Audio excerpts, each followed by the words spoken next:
culture on YouTube has changed so much the last couple of years.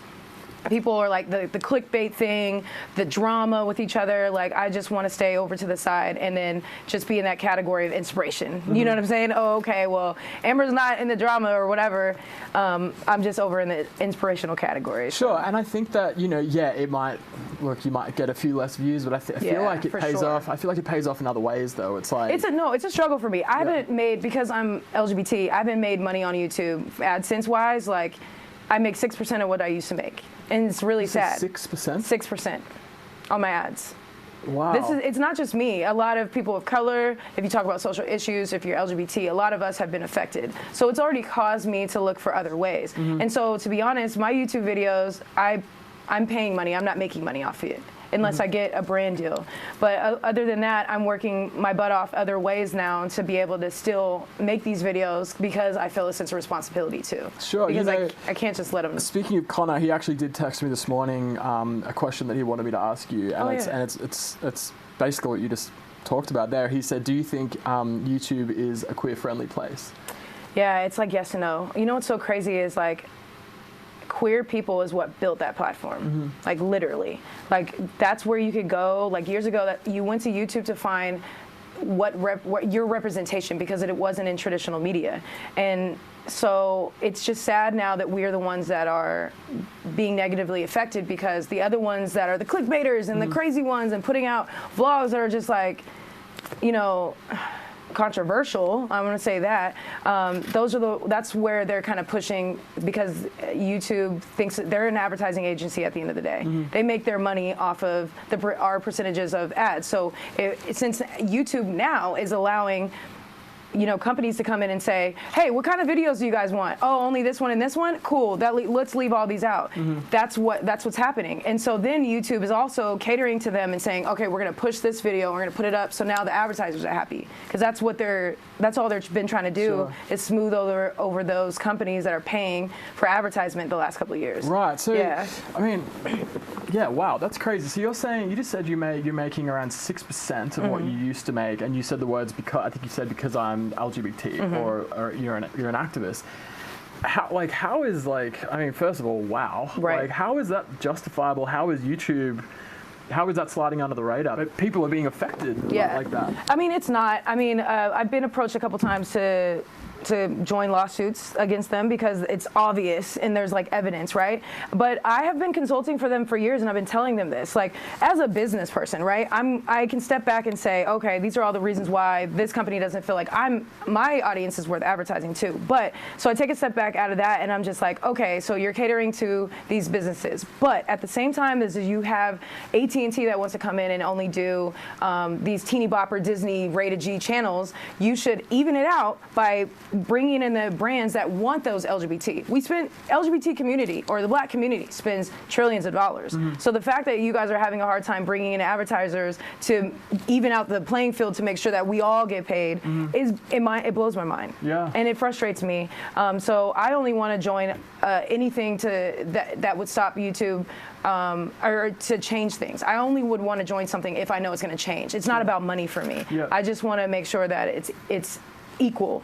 That's all we fight for, is equality in this country. And so anytime I do anything, I want to make sure that it's equal for everybody. Right. To hear you say that you're only making such a small percentage due to the fact that, you know, you belong to the LGBT community is really surprising. Yeah.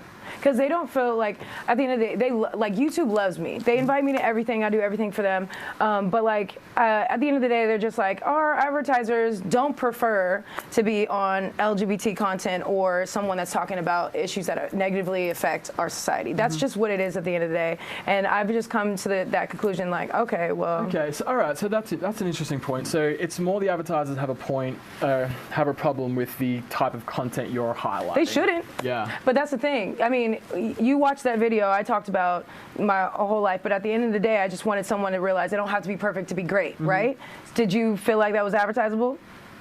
I guess now that you mention it. Like, right, but like, you know, I probably made $7 off that video. Yeah, so what you're saying is that the advertisers that YouTube are catering to aren't stoked on, you know, political serious messages. Like that's not what they're trying to focus on. They're trying to focus on things like, what would you say they are trying to focus on? Yeah, that is what YouTube needs to answer. That's why we're frustrated, because then at first they were just like, oh, okay, well you can't talk about certain, like they flagged one of my videos when I talked about a shooting, like at Pulse nightclub. Right. So when we talked about Pulse nightclub, they flagged all of our videos on like all the LGBT YouTubers that talked about it, right?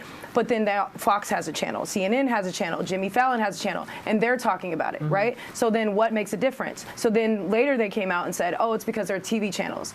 Okay, cool. So then why are they monetized just like we are, right? So then they try to split it up and say, oh, okay, well, they're monetized different, right? But we're talking about the same things. So literally, they've just been hypocritical over the years, and so I'm just waiting for them to kind of realize it. But they're like, oh, we put in new things, but the algorithm is a machine that's learning. So that's what they keep telling us. Oh, it's learning and it's going to get better. But well, it's funny. It's like, not. It's almost like some beast they don't have any control of or No, something. it is. If you sit down with the engineers, like I've been able to, and ask them the questions they weren't ready for, they don't have answers for me. Right. Yeah. So, yeah. The algorithm. Yeah. I'm like, where is this thing? Yeah. Like, take me to the room. The cloud. Like, I expect it to be like, you walk into this room and it's just like this machine moving and like a robot. The Wizard of Oz or something. Like, yeah. The fucking algorithm. Like, like who are you? Who is this girl? Yeah. She has an attitude. I don't like her. It really is such a. It really is such a funny like climate we're in right now. In just in terms of like brands and companies trying to follow the rules almost. They're trying to. I guess they're trying to be politically correct. Right. Like that's the thing. Yeah. For example, so it's like I'm on the other end of the spectrum where I'm a lanky white guy. Yeah. And when I signed with my agent, new agent a little while ago, they basically said, "Man, you're lucky." I'm like, "Oh yeah, why?" They go, "You're actually the last white guy we're signing. You just made the cut." And wow. I was like, oh, really? They're like, yeah, we're really focusing on, they're like, all the brands and all the companies, they want ethnically ambiguous. I'm like, oh, yeah. Hello? Is my bloody accent not ethnically ambiguous enough for you? They're like, no, we want like racially ethnically ambiguous and all that. And I'm just like, okay, wow. And they're like, look, to be honest with you, if you were a black gay guy, you would be booked for weeks type of thing. Wow. And I'm just like, okay, like I appreciate your honesty, but and that's just very interesting. It's just a weird world. And going from you on one end of the spectrum saying, hey, I can't get my content monetized because it's talking about real life issues and the LGBT community. Then you've got a white dude in the corner saying, "Hey, I can't get work because I'm a white guy." Yeah. And companies are scared because they're going, "Oh, okay, if we're going to do a State Farm commercial, we better have an Asian person, we better have a black person, we better have this, we better have that." Yeah. And they're trying to tick the boxes so they don't get fingers pointed at them. Really. Yeah.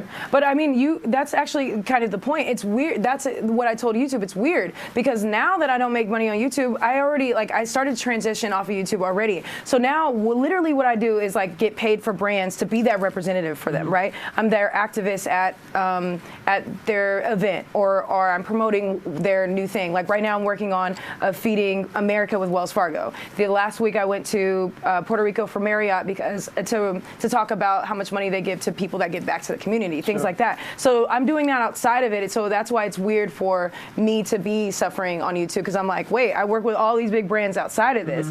And that's what just doesn't make sense to me. But it's fine because I don't know. I'm using that to be able to create the content, but that this has become my focus now because now I'm like, it's like I'm grassroots now. I'm out here, I'm seeing people, I get to connect with people more and I go to things and support people. And that's what it's all about for me. Yep. Yeah. You remember a time when you went, hang on a second, I'm gonna have to rethink this? Oh, the exact month. It was March 2015.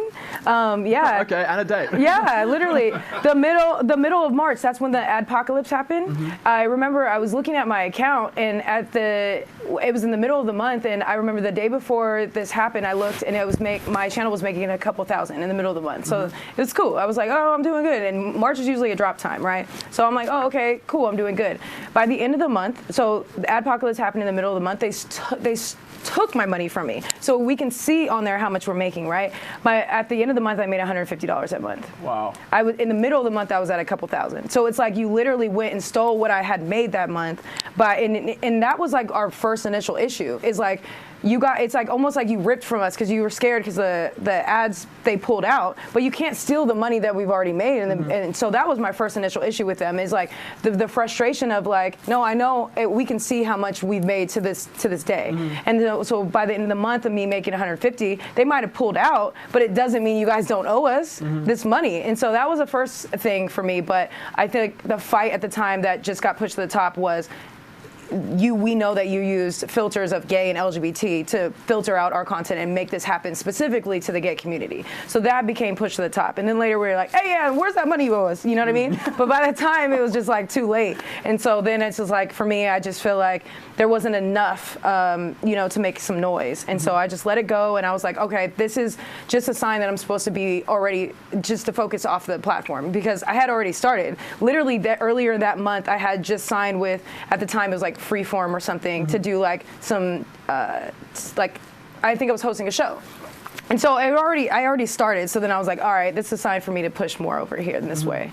And it worked out, but it's still frustrating. That sounds very frustrating. Yeah. How would you like to, for people that aren't sort of familiar with Adpocalypse and that whole deal, how would you describe it? How would you describe what exactly that is and how it affected you and everyone? Well, the Adpocalypse happened because there were a lot of advertisements that were run on really terrible videos. So a lot of the actual companies like AT&T, I keep using them as an example because they were the loudest. They had a ad run on a beheading video and a KKK video, and they were pissed. Wall Street Journal or whatever, it was like New York Times or something did an article blaming AT&T instead of YouTube, and then AT&T was mad at YouTube. So then other advertisers or companies started to pay attention, and then they started to get upset, like, hey, if you guys don't fix this, but they did it really fast. It was too fast. They were like, I think it was like a 2-month span. You need to fix this. You need to fix this. We're in the magazine, or we're getting in the media. Yeah, we're in the media because of you guys. And then YouTube was like scrambling to fix it, but they needed more time. So what happened was, in that month, a bunch of advertisers just said, we're taking our funding, we're no longer promoting on here anymore. And so they walked away. So then YouTube after that was so, like, they were shocked, and they were catering to these advertisers instead of worrying about us, the actual people that even create the content for you to have advertising on, and worry about how we feel, especially people of color, social issues, and LGBT. Because they had to admit that, because we found out, I forgot who found out, but gay and LGBT were a filter that they used after that to actually, flag the system that our videos were bad. Wow. Okay. Right. Well said. So it sounds like it was just underregulated. Basically, it's like there was advertising. It wasn't sort of no one was particularly keeping an eye on which videos the advertising was going out on. Shit hit the fan, and then it was like blanket rule on everyone, not just the perpetrators. And everyone paid the price for it. Yeah, and that's what happened again when Logan Paul did what he did. It hurt all of us instead of him. He was actually probably the winner out of it. He still stayed on top when they started putting in more strict restrictions on the site that ended up hurting most of us. And he's just living his best life still. So that's what sucks, because us that feel like we've been here for a long time and had good things going are the ones that are ended up suffering. Yeah, most. I saw a clip the other day where he was showing his house, and he was telling the audience that he just spent $90,000 on a couch. What? Have you spent $90,000 on a couch before? Yeah, $90,000. It was a Mercedes couch. Yeah. This is what I'm saying. And YouTube makes sure that they keep his videos on the front page. You know what I'm saying? And they're just so he's already doing well, and then they just make sure they keep taking care of him. If you like what you saw, make sure you check out some of our other videos right here, and also be sure to subscribe to our channel right here for new videos coming out every week.